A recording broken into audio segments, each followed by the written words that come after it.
Welcome to episode 7 of the Spen and Nick show. Nick, what's been going on?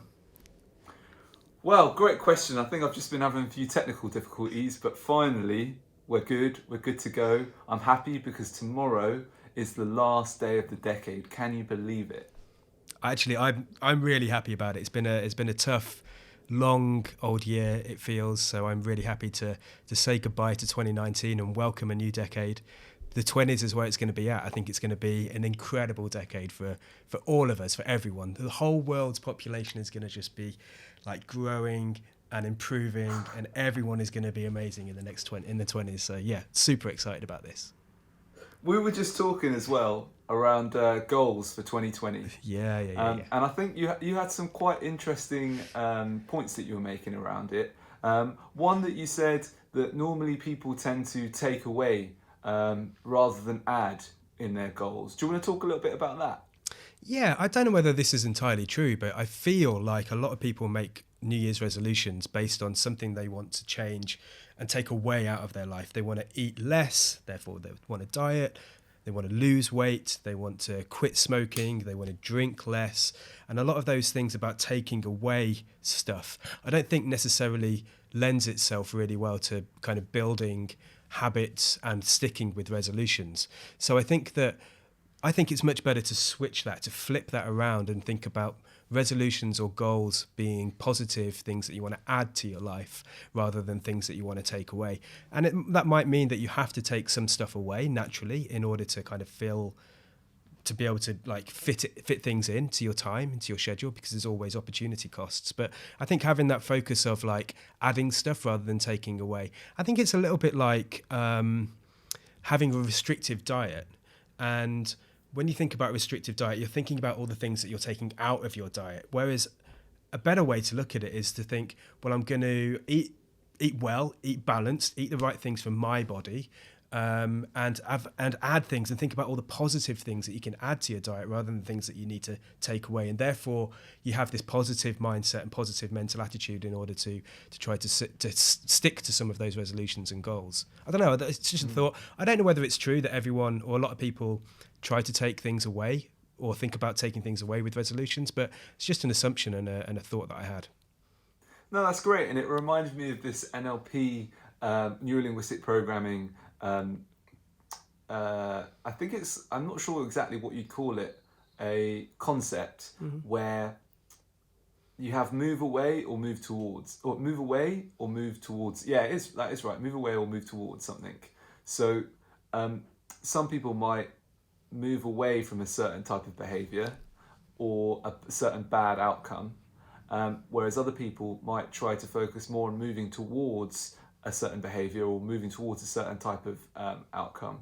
And so it's quite simple, but it can have quite profound impact on you.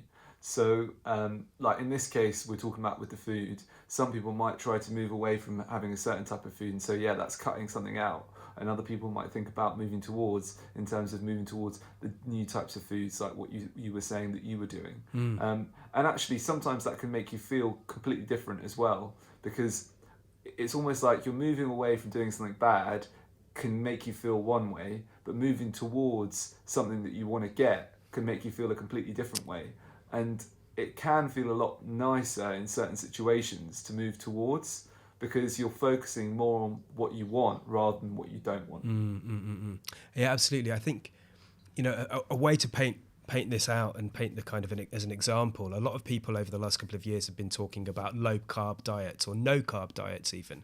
And actually that idea of taking away carbohydrates, particularly white carbohydrates, although that could be very beneficial for people's health, actually I've been trying to focus on, I'm going to have a higher protein, higher fat content in my diet rather than taking away the protein, because then all you're doing is your mind is telling you I'm not allowed that thing, therefore I want it.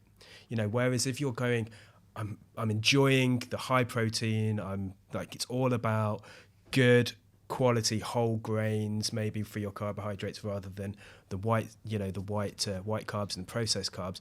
If you take that stuff away, then your brain wants it. So I think actually if you can go, it's all about adding in these new foods that are going to be much better for your body. I think that's a really good way. So you're moving towards healthier, whole grain, higher protein content, rather than moving away from the carbohydrate. And just quickly, I think that's worked really well for you, hasn't it?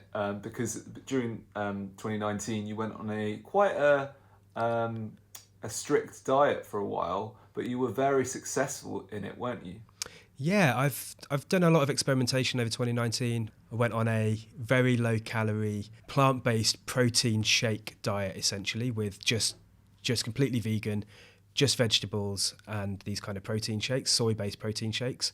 And I managed to lose about 10 kilos in a month.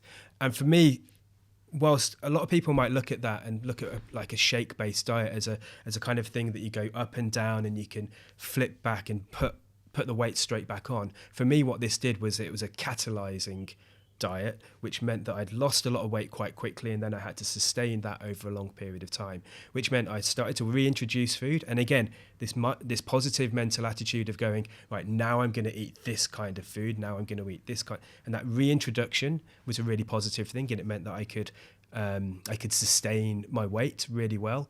And also I added in a lot more exercise. So started to exercise daily, doing a whole load of different things, from high intensity cardio stuff, running, weight stuff, and this is all the stuff that we did together over the last year as well. So yeah, I think doing intensive diet changes is a good thing if you're focused on doing it in the right way. Bouncing from one diet to the next is never a good thing, but actually you've got to think about the long-term goals.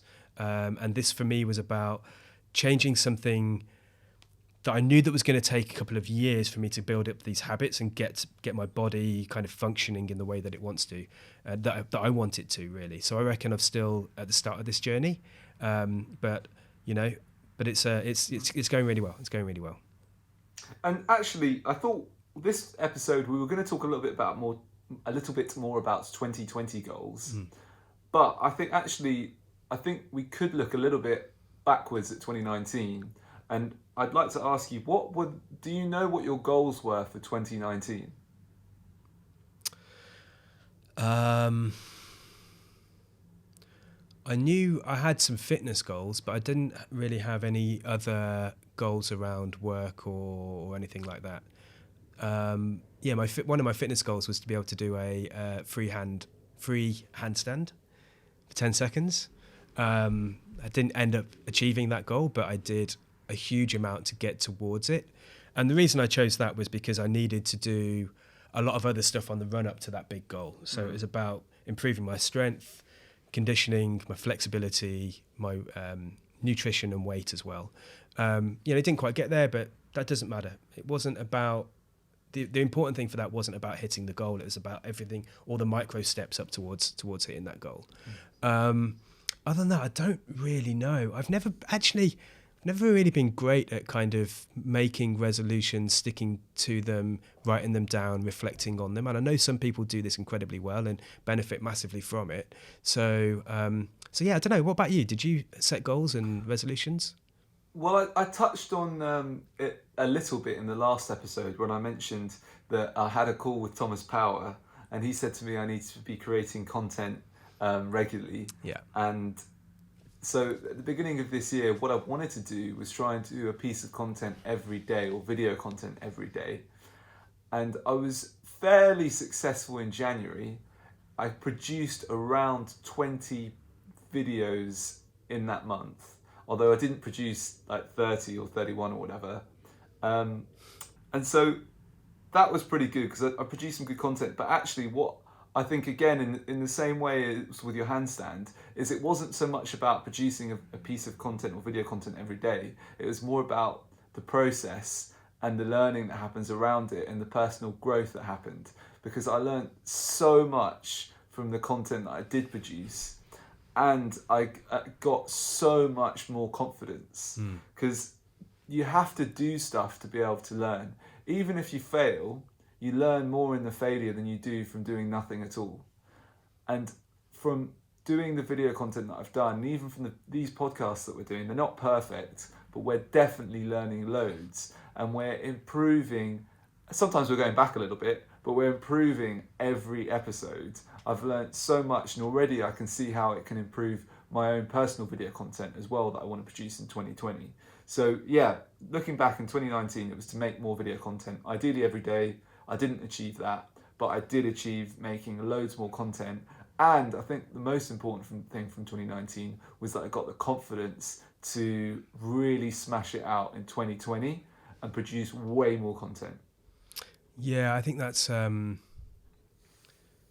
it's great. I think what you did was amazing. Like, and sometimes you need that really intense period again. It's similar to the diet thing, but you having done those 20 in January, that set you on this like growth curve of learning, but also of getting into those habits. And I think once you've got some of those habits, they're much easier to come back to once you've formed them previously. I find.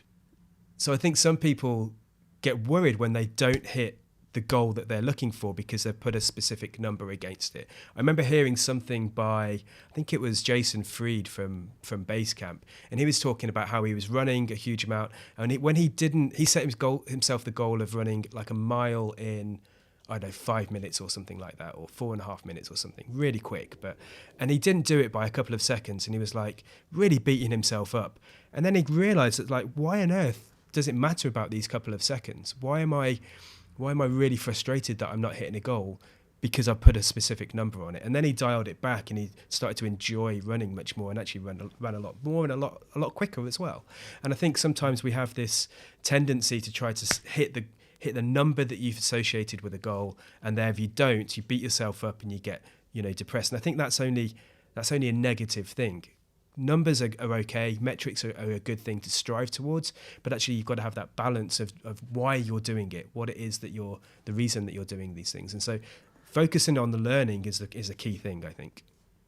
Yeah, I definitely agree with that. Balance is the key. If you take anything to extremes, then it can have a negative effect. But I definitely think there's something to say for having specific or smart goals, specific, measurable, achievable. Is it realistic and time based? Realistic. Yeah. So I know in the past I set a very specific amount of money that I wanted to earn before I was 30, and I remember standing in front of a group of people. I was at a goal setting workshop, and I said, "Here's my goal," and I stood up and said, "This is what I want to earn." I told everyone in the room, and then everyone laughed at me. And then I think it was about a year and a half or 2 years later, I managed to achieve the goal. Yeah. So I think there's something to be said for having a clear goal, having a clear number, saying it out loud, and then going for it, and also having a deadline for it. I was thinking about deadlines recently, and I think one reason why Christmas is so effective for retailers as a money-making thing, which is not great, but one reason why it's so good for them is that Christmas happens every year on the 25th of December. So customers know. Yeah, you're right. Massive insight here, revelation. Okay, sorry. But customers know that they have to buy their presents by that date, and so therefore that makes it like that. That I think is just fantastic for retailers because people know exactly what they need to do by when. And that helps them, I think, increase revenue, and that's why it's probably it is the best time of year for sales for shops. So I think giving yourself a deadline is really important. Having a specific goal is really important, and I think something from neurolinguistic programming, which I found was really helpful, is having a clear idea of if you're going on a journey, you need to know where you are right now, and you need to have a clear idea of where you want to go. Where you are right now is your present state, it's called, and where you want to go is your desired state. And in between, what you need to do is work out what the steps are. So what you need, if salary is a really good one, what you can do is work out what your present state is by the amount of money that you're earning, and then what you can do is identify the amount of money that you want to earn. And then what you can do is go, well, what would the amount of money be halfway, and when do I want to achieve that? What would the amount of money be a quarter of the way? When do I want to achieve that? And when would the amount of money that I want to earn an eighth of the way be? And when do I want to achieve that? And by breaking it down that way, you can make it a lot, make the task feel a lot more achievable. And that's what I did, and I found it very, very helpful. And I think that's something that I'm planning to use again in 2020. Yeah, I'm not convinced by that in every situation. So I want to challenge it slightly. And that is for me, I think a huge amount about how people can progress in their careers, particularly in their jobs. How can you build the right skills? How can you do the right courses, the right qualifications? How can you get the right mentorship? How can you set yourself on a journey towards where you want to go? And I often think about this maybe it's a spectrum or a paradox of destination versus direction. And I think that some people say, I want this job role. This is my destination. I want this job role on this much money. And then they work backwards from that. But actually, what that doesn't account for is changes in people's ability or want to do that kind of work. People might figure out that actually they don't want to do that job anymore. And so they kind of pivot, they change, they go on a fork and they change direction. For me, I think there's something really interesting about how can you say, I want to broadly go in this direction. I don't know where I'm going to end up. I don't know what my job role is going to be. I don't know what my pay is going to be. But I broadly want to work in these kind of areas, doing this kind of work. This is the stuff that I'm good at. This is the stuff that I love. How do you feel about that? And how can we reconcile these two, I think, opposing views about direction versus destination? I think, correct me if I'm wrong, I think you're talking from the perspective perhaps of teaching to people of speaking to people that are younger and are trying to decide what career to pursue. Whereas I think what I'm talking about is just a 1-year plan for something that I know that I want and I'm very kind of clear on, crystal clear on. Yeah. Does that make any difference? I don't necessarily think that the age thing is a difference, is a point of difference. Mm-hmm. Because I think there's a lot of people that change careers and switch directions later on in life. And that's going to need to happen far more as we go through the next decade, I think, because of all the changes in technology and globalization in society. In order to stay relevant, you're going to have to constantly reinvent yourself. But I think perhaps it's about a length of time and setting a goal for a year and having a specific destination that you want to get to within a year is probably a sensible thing to do. But actually after that, it might be that there's more of a general direction setting that you want to do. That's right. Yeah. I think so. It's interesting because the Happy Startup School, I saw Lawrence post something around actually forget your 1-year plans. It's all about having 10-year kind of direction, which I think I think he's being a little bit controversial on purpose there, but it definitely gets you thinking, right? And I think it was Bill Gates that said that you always overestimate how much you can get done in 1 year, but underestimate how much you can get done in 10 years. Right. Yeah. So maybe 1 year we probably might not get more than 50 listeners per episode of this podcast, but maybe in 10 years we might be the number one business and innovation podcast in the world. Who knows? You never know. You never know.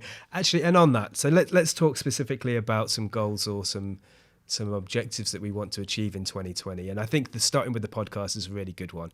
I think that something which is in some way out of our control is how many listeners we're going to be able to get and what this is going to do for us. We could have goals of we're going to get 10,000 listeners, all of these subscribers for each podcast. We're going to be able to turn this into a revenue generating thing. We're going to have some relatively passive income as the results in it. We're going to spin this off into different courses, books, whatever, become Instagram influencers, all of those, but none of that is really in our control. What is in our control, and if you think about kind of that stoic principle of all you really can control is your perceptions and your judgments and the way that you act. You can't control how anybody else is going to react to anything that you do. So all we can really control is when we turn up and how we turn up, really. So I think a really good goal for us is going to be to do one a week It's 52 podcasts next year, which means this time next year we'll be doing podcast 59. And if we're able to do that, right? Yeah. If we're able to do that, then I think that would be an amazing achievement, incredible achievement. And who knows, it may well be that we start to get more people listening and we start to, get a bit of a following. But the important thing is that we do it and we show up well and we do it in the best that we can. And we learn every single session, every single time we do it as well. What do you reckon? I think that sounds fantastic, and that's absolutely something that I want to do, because I inherently enjoy doing this. So doing more of it would be amazing, and I think once a week definitely, and then hopefully we can maybe even squeeze a few more in. That'd be awesome, right? Absolutely, yeah, brilliant. And I think the key thing as well, and I've thought about this quite a bit, is we have conversations before we start about what we're going to talk about, the general theme. We actually do the direction rather than the destination of what we're going to talk about. But one of the things is like, shit, what if we run out of ideas? What if we run out of things to talk about? If you're running out of ideas, you're not learning. And actually, it's another one of those secondary goals that happens as a result of us having to show up every week. It means that we've got to do some additional learning. We've got to think about our experiences. We've got to think about and reflect on the things that are going on around us and the things that are important to us. And doing those reflections and those learnings mean that we're going to be able to come ready, prepared, showing up, turning up, and doing the best that we can do with this podcast. So it's a great secondary goal. Definitely, I think that's something I picked up from Jonathan Courtney as well, and maybe also from Christo, which is if you just keep teaching someone, or if you give everybody everything you have or everything you know, that means that you've got to, as you're saying, learn something new, so that you've got more content to give. Yeah. Because what can happen is take your best content and you don't want to give it away. You want to hold it to yourself, and then what happens is, if you're holding on to that, I haven't got a free hand to hold on to grab hold of the new content. So you need to let go of your content. You need to give it away to the world, so that you've got 2 extra hands to grab hold of the new content. I like that. Nice. And I think already it's worked quite well for what we've been doing, because we've talked a lot around some of our favourite concepts, but it's meaning that we're having to push ourselves to grow, to learn new content, or to create new content about things that maybe we're not as confident around. Although having said that, I do feel that we're easily going to be able to cover 52 episodes with loads of great content. Easily. Yeah, absolutely. Yeah, it's not going to be a problem, but I think I think the key thing is keeping it fresh and taking what we know on another level. So we're just, if we're not showing up fresh and like excited to be doing these things because it's stuff that we learned years ago, then that's not going to come across well in the show. So I think we need to be making sure that we're fresh and as excited about these things as ever. So what else are you I'm gonna throw one in. What else, other than the podcast, what else are you gonna be looking to focus on, maybe setting as a goal or maybe as a resolution for 2020? I think you mentioned something really important, which is about breaking up different areas of your life. So you could have your health, you could have relationships, you can have family, you can have like work or financial. So you've got all these different areas of your life. I feel that it's really important to just kind of be specific and intentional around the areas that you're going to focus on. And so in terms of, for me, one key thing I want to do is continue creating my own video content, whether that's just chopping videos out from what we're doing, but also I want to create more innovation content that's kind of more kind of polished is not the right word, because I think it's actually, we're polishing this off pretty well. Mm-hmm. Like, it's not perfect, but I think we're doing a good job. But I want to create more content around, very similar to a video I created called the 6 Thinking Hats. Like, more video production, more kind of B-roll, doing that. So I'm planning to make ideally at least one high quality video a month. I also want to continue doing carousels, because I'm those kind of 10 image sets for Instagram, because I feel like that's going to set me up really well to make those longer form videos. And also what I want to do is, I think out of that, I'm going to enjoy that process anyway, and I've already started it, and I'm really loving it. I was up until 1 o'clock last night making a carousel. I did 2 yesterday, which I'm happy about. And the other thing that I'm going to do is I'm not going to share it, but I have a specific kind of number in mind for revenue that I want to generate for next year as well, in terms of January to December. So I've in my mind, I've broken it down so I know what I need to earn, each month, and also what I need to earn each quarter so that I can get to my goal, because it's worked for me in the past, so I'm hoping that it will work again. And with that, just as a point of interest, have you separated that equally per month, or have you got a like a sliding scale where it starts to increase towards the end of the month? It's definitely more back end. Okay. I think most of the revenue next year will be generated after June, or between May. After May, mm-hmm. I think is when things will start getting bigger. I'm hoping that it's just going to go whoosh. Yeah. Hockey stick. Massive hockey stick is what I'm going for. Nice, I like that. And my mum, go on. My mum said that some people are born rich and some people are born lucky.